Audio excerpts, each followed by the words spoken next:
ಬಗ್ಗೆ ಒಂದು ನೋಟ. ಪೋಷಕರಿಗೆ, ಮಕ್ಕಳಿಗೆ ಮತ್ತು ಶಾಲೆಗೆ. ಕೋವಿಡ್-19 ಮುಂಚೆ ಬೆಳಗ್ಗೆ ಮನೆಯಲ್ಲಿ ಮಕ್ಕಳು ಬೆಳಗ್ಗೆ ಎದ್ದು ತಮ್ಮ ದಿನನಿತ್ಯದ ಕೆಲಸ ಕಾರ್ಯಗಳನ್ನು ಮುಗಿಸಿಕೊಂಡು ತಂದೆ ತಾಯಿಗೆ ಹಿಂದಿನ ದಿನ ನಡೆದ ಎಲ್ಲಾ ವಿಷಯದ ಬಗ್ಗೆ ತಿಳಿಸಿ ತಮಗೆ ಬೇಕಾದ ಪ್ರತಿಯೊಂದನ್ನು ತಾವೇ ಜೋಡಿಸಿಕೊಂಡು ಶಾಲೆಯ ಸಮವಸ್ತ್ರ, tie, belt, ID card, shoe, socks ತಾವೇ ಧರಿಸಿಕೊಂಡು ಶಾಲೆಗೆ ಸರಿಯಾದ ಸಮಯಕ್ಕೆ ಹೋಗುತ್ತಿದ್ದರು. ಶಾಲೆಗೆ ಬಂದಾಗ ಮತ್ತು ಶಾಲೆಯಲ್ಲಿ ಇರುವಾಗ ಮಕ್ಕಳ ಪಾತ್ರ. ಶಾಲೆಗೆ ಮಕ್ಕಳು ಸರಿಯಾದ ಸಮಯಕ್ಕೆ ಬಂದು ಶಾಲಾ ಪ್ರಾರ್ಥನೆ ಮುಗಿಸಿಕೊಂಡು ತಮ್ಮ ತಮ್ಮ ತರಗತಿಗಳಿಗೆ ಹೋಗುತ್ತಿದ್ದರು ಮತ್ತು ಶಿಕ್ಷಕಿಯರಿಗೆ ಗೃಹ ಪಾಠವನ್ನು ತೋರಿಸುತ್ತಾ ಶಿಕ್ಷಕರು ಮಾಡಿದ್ದ ಪಾಠವನ್ನು ಅಚ್ಚುಕಟ್ಟಾಗಿ ಮತ್ತು ಶ್ರದ್ಧೆಯಿಂದ ಕಲಿಯುತ್ತಿದ್ದರು. ಊಟ ಮುಗಿಸಿಕೊಂಡು ಮಕ್ಕಳು ಒಟ್ಟಿಗೆ ಕುಳಿತು ಪಾಠಗಳನ್ನು ಚರ್ಚಿಸಿ ಶಾಲೆಯಲ್ಲಿ ನಡೆದ ಪಾಠವನ್ನು ಕೇಳಿ ಮನೆಗೆ ಹೋಗುತ್ತಿದ್ದರು. ಶಾಲೆಯಿಂದ ಮನೆಗೆ ಬಂದಾಗ, ಶಾಲೆಯಿಂದ ಮನೆಗೆ ಹೋದಾಗ ಮಕ್ಕಳು ತಮ್ಮ ಶಾಲೆಯ ಸಮವಸ್ತ್ರವನ್ನು ಇಡಬೇಕಾದ ಜಾಗದಲ್ಲಿ ಇಟ್ಟು ಮುಖ ತೊಳೆದುಕೊಂಡು ತನ್ನ ತಾಯಿ ಕೊಟ್ಟ ತಿಂಡಿಯನ್ನು ತಿಂದು ತನ್ನ ಶಾಲೆಯಲ್ಲಿ ಮಾಡಿರುವ ಪಾಠವನ್ನು, ಗೃಹ ಪಾಠವನ್ನು ಮುಗಿಸಿ ತನ್ನ ತಾಯಿಯ ಜೊತೆ ಓದುತ್ತಾ ತಾಯಿಯ ಜೊತೆ ಪಾಠವನ್ನು ಹೇಳಿಸಿಕೊಳ್ಳುತ್ತಿದ್ದರು. ನಂತರ ತಂದೆ ಕೆಲಸ ಮುಗಿಸಿಕೊಂಡು ಬಂದಾಗ ತನ್ನ ತಂದೆಗೆ ಶಾಲೆಯಲ್ಲಿ ಪಾಠ ಮಾಡಿರುವುದನ್ನು ಓದಿ ಒಪ್ಪಿಸುತ್ತಿದ್ದರು.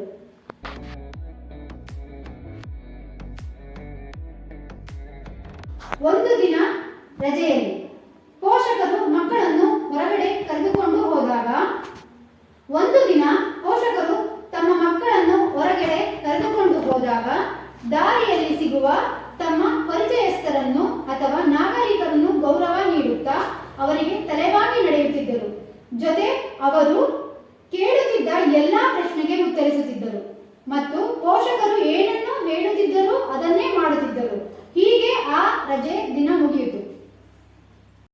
ಪರೀಕ್ಷೆ ವಿಷಯದ ಬಗ್ಗೆ ಡೈರಿಯಲ್ಲಿ ಬರೆದಾಗ, ಪರೀಕ್ಷೆಯ ಬಗ್ಗೆ ಶಾಲೆಯಲ್ಲಿ ಮಾಹಿತಿಯನ್ನು ತಿಳಿಸಿ ಅವರ ಡೈರಿಯಲ್ಲಿ ಬರೆದು ಕಳಿಸಿದಾಗ ಮಕ್ಕಳು ಮನೆಗೆ ಬಂದು ತೋರಿಸಿ ಡೈರಿಗೆ ಸಹಿ ಮಾಡಿಸಿಕೊಳ್ಳುತ್ತಿದ್ದರು ಮತ್ತು ಪರೀಕ್ಷೆಗೆ ಸಿದ್ಧತೆ ಮಾಡಿಕೊಳ್ಳುತ್ತಿದ್ದರು. ಪರೀಕ್ಷೆಯ ಹಿಂದಿನ ದಿನ, ನಾಳೆ ಪರೀಕ್ಷೆ ಬಂದಾಗ ತಮ್ಮ ಸಮವಸ್ತ್ರವನ್ನು ಇಡಬೇಕಾದ ಜಾಗದಲ್ಲಿ ಇಟ್ಟು ನಾಳೆ ಇರುವ ಪರೀಕ್ಷೆಯ ಪಾಠಗಳನ್ನು ಮನೆಯಲ್ಲಿ ಓದುತ್ತಾ ಪೋಷಕರಿಗೆ ತಿಳಿಸುತ್ತಾ, ಹಾಗೆ ಪೋಷಕರು ಅದಕ್ಕೆ ಬೇಕಾದ ಪ್ರಶ್ನೆಗಳನ್ನು ಮಕ್ಕಳಿಗೆ ಕೇಳಿ ಉತ್ತರವನ್ನು ಪಡೆದುಕೊಳ್ಳುತ್ತಿದ್ದರು. 2019 ನವೆಂಬರ್ ತಿಂಗಳು ಇಡೀ ಜಗತ್ತಿಗೆ ಒಂದು ವಿಷಯ ತಿಳಿಯುತ್ತದೆ. ಇಡೀ ವಿಶ್ವದಲ್ಲಿ ಕೊರೋನಾ ಎಂಬ ರೋಗ ವ್ಯಾಪಿಸಿ ಈ ರೋಗ ವಿಶ್ವದೆಲ್ಲೆಡೆ ಅತಿ ವೇಗವಾಗಿ ಹರಡುತ್ತದೆ. 2019-20 ಮಾರ್ಚ್ ತಿಂಗಳಿನಲ್ಲಿ ಪರೀಕ್ಷೆ ನಡೆಯುವ ಸಂದರ್ಭದಲ್ಲಿ, ಪರೀಕ್ಷೆಯನ್ನು ನಡೆಸುವ ಸಂದರ್ಭದಲ್ಲಿ ಒಂದು ವಿಷಯ ಮಕ್ಕಳಿಗೆ ತಿಳಿಯುತ್ತದೆ, ಅದೇ ಲಾಕ್ಡೌನ್. ಇದರಿಂದ ಎಲ್ಲಾ ಮಕ್ಕಳು ತಮ್ಮ ತಮ್ಮ ಕೆಲಸಗಳನ್ನು ತೊರೆದು ಮನೆಯಲ್ಲಿ ಇರಬೇಕಿತ್ತು. ಕೊರೋನಾ ಸಮಯದಲ್ಲಿ ಮಕ್ಕಳು ಮನೆಯಲ್ಲಿ ಹೇಗೆ ಇರುತ್ತಿದ್ದರು? ಮಕ್ಕಳು ಪ್ರತಿದಿನ 6 ಗಂಟೆಗೆ ಹೇಳಬೇಕಿತ್ತು. ಆದರೆ ಈ ಸಮಯದಲ್ಲಿ 9, 10 ಅಥವಾ 11 ಗಂಟೆಯಾದರೂ ಹಾಸಿಗೆಯಿಂದ ಏಳುತ್ತಿರಲಿಲ್ಲ. ಬೆಳಗ್ಗೆ ತಿಂಡಿ ಮಾಡಿ ಮತ್ತೆ ಮಲಗುವುದು, ಮಧ್ಯಾಹ್ನ ಊಟ ಮಾಡುತ್ತಾ ಮೊಬೈಲ್ ನೋಡುವುದು, ರಾತ್ರಿ ಸಹ ಅದನ್ನೇ ಮಾಡುತ್ತಿದ್ದರು. ಈ ಸಮಯದಲ್ಲಿ ಒಂದು ಸರ್ಕಾರದ ಪ್ರಕಟಣೆ, ಎಲ್ಲಾ ವಿದ್ಯಾರ್ಥಿಗಳು ಪಾಸ್. ಸರ್ಕಾರದ ಪ್ರಕಟಣೆಯ ಪ್ರಕಾರ 1ರಿಂದ ಡಿಗ್ರಿವರೆಗೆ ಎಲ್ಲಾ ವಿದ್ಯಾರ್ಥಿಗಳನ್ನು ಪಾಸ್ ಮಾಡಲಾಗುತ್ತದೆ ಎಂದು ತಿಳಿಸಿದರು.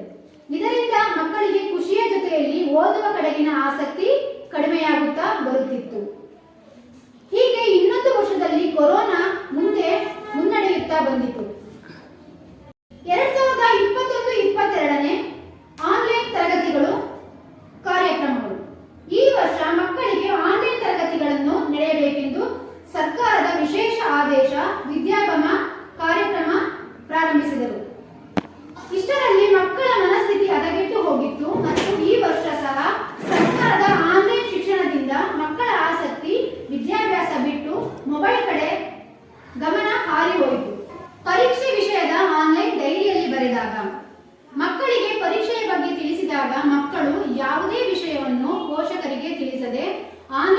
ತರಗತಿಯಲ್ಲಿ ಆಸಕ್ತಿಯನ್ನು ಮರೆತು ಮೊಬೈಲ್ ಆಸಕ್ತಿ ಹೆಚ್ಚಾಗಿ ವಿದ್ಯೆಯ ಕಡೆ ನಿರ್ಲಕ್ಷಿಸುತ್ತಿದ್ದರು. ಕೋವಿಡ್-19 ನಂತರ ಲಾಕ್ಡೌನ್ ಓಪನ್ ಮಾಡಿದಾಗ ಪೋಷಕರಿಗೆ ಅಥವಾ ಜನರಿಗೆ ಲಾಕ್ಡೌನ್ ನೀಡಿದ್ದ ಆಘಾತ ನೀಡಿ ಆಗಿದ್ದ ಹಾನಿಯನ್ನು ಸರಿಪಡಿಸಲು ತಮ್ಮ ಕಾರ್ಯಗಳಿಗೆ ತೊಡಗುತ್ತಿದ್ದರು. ಕೆಲಸಕ್ಕೆ ಹೆಚ್ಚಿನ ಕಾಳಜಿ ಕೊಡುವ ಮೂಲಕ ಜನರು ತಮ್ಮ ಮನೆ ಮಕ್ಕಳ ಕಡೆ ಹೆಚ್ಚಿನ ಆಸಕ್ತಿ ನೀಡುತ್ತಿರಲಿಲ್ಲ. ಪರೀಕ್ಷೆಯ ಹಿಂದಿನ ದಿನ ಮುಂಚೆ ಮಕ್ಕಳು ಪರೀಕ್ಷೆ ಸಮಯದಲ್ಲಿ ಮಕ್ಕಳಿಗೆ ಪೋಷಕರಿಗೆ ಜೊತೆಯಲ್ಲಿ ಕೂತು ಹೇಳಿಕೊಡುತ್ತಿದ್ದರು.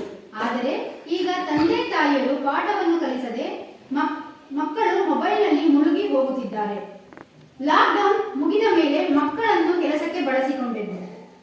ಪೋಷಕರು ಮಕ್ಕಳು ಪಾಠದ ಬಗ್ಗೆ ಚಿಂತೆ ಇಲ್ಲದೆ ಮಕ್ಕಳನ್ನು ಕೆಲಸಕ್ಕೆ ಸೇರಿಸುವುದು ಮತ್ತು ಇದರಿಂದ ಮಕ್ಕಳ ಕೈಗೆ ಹಣಕಾಸು ಬರುವುದು ಶುರುವಾಗತೊಡಗಿತು. ಇದರಿಂದ ಮಕ್ಕಳು ಸಂಬಳವನ್ನು ತರುತ್ತಿದ್ದರು.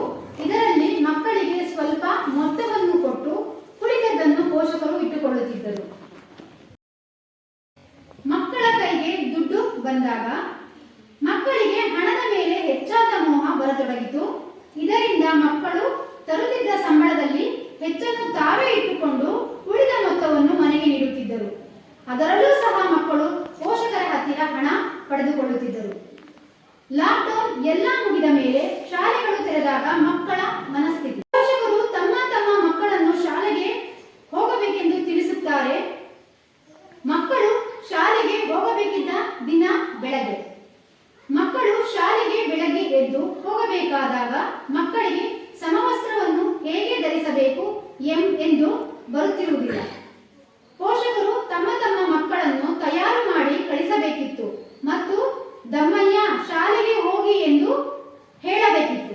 ಶಾಲೆಗೆ ಬರುವ ಸಮಯ ಮಕ್ಕಳು ಮೊದಲ ದಿನವೇ ಶಾಲೆಗೆ ಸರಿಯಾದ ಸಮಯಕ್ಕೆ ಬಾರದೆ ಇದರ ಜೊತೆಗೆ ಮಕ್ಕಳಿಗೆ ಶಾಲೆಯ ಯಾವ ರೀತಿ ಬರಬೇಕು ಮತ್ತು ಶಾಲೆಯಲ್ಲಿ ಯಾವ ರೀತಿ ಇರಬೇಕು ತಿಳಿಯದೆ ಶಿಕ್ಷಕರಿಗೆ ಯಾವುದೇ ಗೌರವ ನೀಡದೆ ನಡೆದುಕೊಳ್ಳುತ್ತಿದ್ದರು.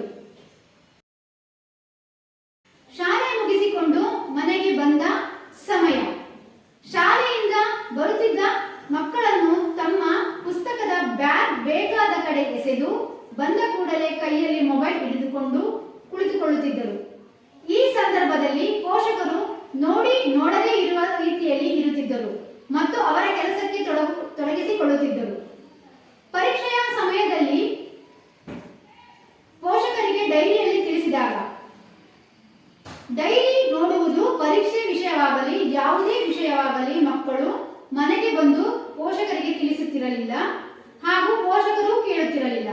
ಮಕ್ಕಳು ಡೈರಿಯನ್ನು ತೋರಿಸದೇ ಇರುತ್ತಿದ್ದರು. ಒಂದು ದಿನ ರಜೆಯ ಸಮಯದಲ್ಲಿ ಮನೆಗೆ ನೆಂಟರು ಅಥವಾ ಸಂಬಂಧಿಕರು ಬಂದಾಗ ಒಂದು ದಿನ ತಮ್ಮ ಮನೆಗೆ ನೆಂಟರು ಬರುತ್ತಾರೆ ಎಂದು ಪೋಷಕರು ತಿಳಿಸಿದರು. ಆ ಮಕ್ಕಳು ಯಾವುದೇ ತರಹದ ಸಂಭಾಷಣೆ ಮಾಡದೆ ಹೋದರು. ನೆಂಟರು ಬಂದಾಗ ಅವರನ್ನು ಗೌರವದಿಂದ ನೋಡಿಕೊಳ್ಳದೆ ಅವರಿಗೆ ನೋವನ್ನು ನೀಡುತ್ತಿದ್ದರು. ಅದರಲ್ಲೂ ಮನೆಗೆ ಬಂದ ನೆಂಟರು ಕುರ್ಚಿಯ ಮೇಲೆ ಕುಳಿತು ಮಾತನಾಡುವಾಗ ಮಕ್ಕಳು ಅವರ ಮುಂದೆ ಕುರ್ಚಿಯ ಮೇಲೆ ಕುಳಿತು ಮೊಬೈಲ್ ನೋಡುತ್ತಿದ್ದರು. ಮಾತನ್ನು ಆಡದೆ ಸುಮ್ಮನೆ ತಮ್ಮ ಪಾಡಿಗೆ ಇರುತ್ತಿದ್ದರು. ಕೇಳಿದ ಪ್ರಶ್ನೆಗೆ ಸರಿಯಾಗಿ ಉತ್ತರಿಸದೆ ಹೋಗುತ್ತಿದ್ದರು. ಪರೀಕ್ಷೆಯ ಹಿಂದಿನ ದಿನ ನಾಳೆಯಿಂದ ಪರೀಕ್ಷೆ ಇದೆ ಎಂದು ಪೋಷಕರಿಗೆ ತಿಳಿಸದೆ ಮತ್ತು ಪೋಷಕರು ತಿಳಿದು ಸಹ ಮಕ್ಕಳಿಗೆ ತಾವೇ ಓದಿಕೊಳ್ಳಿ ಎಂದು ತಿಳಿಸಿ ಪೋಷಕರು ಯಾವ ಪಾಠ ಕಲಿಯಬೇಕು ಎಂದು ತಿಳಿಯದೆ ಅಥವಾ ತಿಳಿಸದೆ ಇರುವುದರಿಂದ ಮಕ್ಕಳು ಶೈಕ್ಷಣಿಕದಲ್ಲಿ ಹಿಂದೆ ಬೀಳತೊಡಗುತ್ತಿದ್ದರು. ಮಕ್ಕಳಿಗೆ ಇದರಿಂದ ಅವರ ಮೇಲಾದ ಪರಿಣಾಮಗಳು. ಇದರಿಂದ ಮಕ್ಕಳಿಗೆ ಶಾಲೆಯಲ್ಲಿ ನಡೆದ ಪಾಠಗಳನ್ನು ಕಲಿಯುವುದು ಮತ್ತು ತಿಳಿದುಕೊಳ್ಳುವುದು, ಹೇಳಿಕೊಟ್ಟ ಪಾಠಗಳನ್ನು ಶಾಲೆಗೆ ಮಾತ್ರ ಸೀಮಿತವಾಗಿಸುವುದು ಹಾಗೂ ತಮ್ಮ ಮಕ್ಕಳಿಗೆ ಮನೆಯಲ್ಲಿ ಯಾವುದೇ ತರಹದ ಪಾಠಗಳನ್ನು ಆಗದಿರುವುದಕ್ಕೆ ಶಿಕ್ಷಣದಲ್ಲಿ ಹಿಂದೆ ಉಳಿದರು. ಇದಕ್ಕೆ ಇರುವ ಮಾರ್ಗ ಹಿಂದೆ ಹೇಗೆ ನಾವುಗಳು ಮಕ್ಕಳಿಗೆ ಪ್ರತಿಯೊಂದು ವಿಷಯದಲ್ಲಿ ಶಾಲೆಯಲ್ಲಿ ಏನಾಯಿತು, ಏನೆಲ್ಲ ವಿಷಯದ ಬಗ್ಗೆ ಪಾಠ ಮಾಡಿದ್ದಾರೆ ಮತ್ತು ಯಾವ ವಿಚಾರಗಳ ಬಗ್ಗೆ ತಿಳಿಸಿದ್ದಾರೆ ಎಂದು ಪೋಷಕರು ಮಕ್ಕಳಿಗೆ ಪ್ರಶ್ನೆ ಮಾಡುತ್ತಾ ಬಂದರೆ ಶೈಕ್ಷಣಿಕವಾಗಿ ಹೆಚ್ಚು ಪ್ರಗತಿ ಹೊಂದಬಹುದು. ಪ್ರತಿದಿನ ಮಕ್ಕಳಿಗೆ ಶಾಲೆಯಲ್ಲಿ ಯಾವ ಪಾಠದ ಜೊತೆಗೆ ಮನೆ ಪಾಠದ ಮಾರ್ಗದರ್ಶನ ಖಂಡಿತವಾಗಿಯೂ ಬೇಕು ಎಂದು ತಿಳಿಸುವುದೇ ಈ ನಾಟಕದ ಉದ್ದೇಶ. ಮನೆಯೇ ಮೊದಲ ಪಾಠಶಾಲೆ. ಹಾಗಾಗಿ ನಮ್ಮ ಶಾಲೆ ಮಕ್ಕಳ ಶೈಕ್ಷಣಿಕ ಕಲಿಕೆಯ ಬೆಳವಣಿಗೆಗಾಗಿ ನೂತನವಾದ ಫ್ಯೂಚರ್ ಲರ್ನಿಂಗ್ ಸಿಸ್ಟಮ್ ಎಂಬ ನೂತನವಾದ ಕಲಿಕಾ ತಂತ್ರಜ್ಞಾನವನ್ನು ನಮ್ಮ ಶಾಲೆಯಲ್ಲಿ ಅಳವಡಿಸಿಕೊಳ್ಳಲಾಗಿದೆ.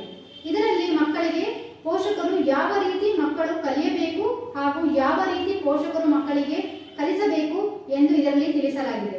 ಇದನ್ನು ಎಲ್ಲಾ ತರಗತಿಗಳಲ್ಲೂ ಅಳವಡಿಸಿಕೊಳ್ಳಲಾಗುತ್ತದೆ. ಧನ್ಯವಾದಗಳು.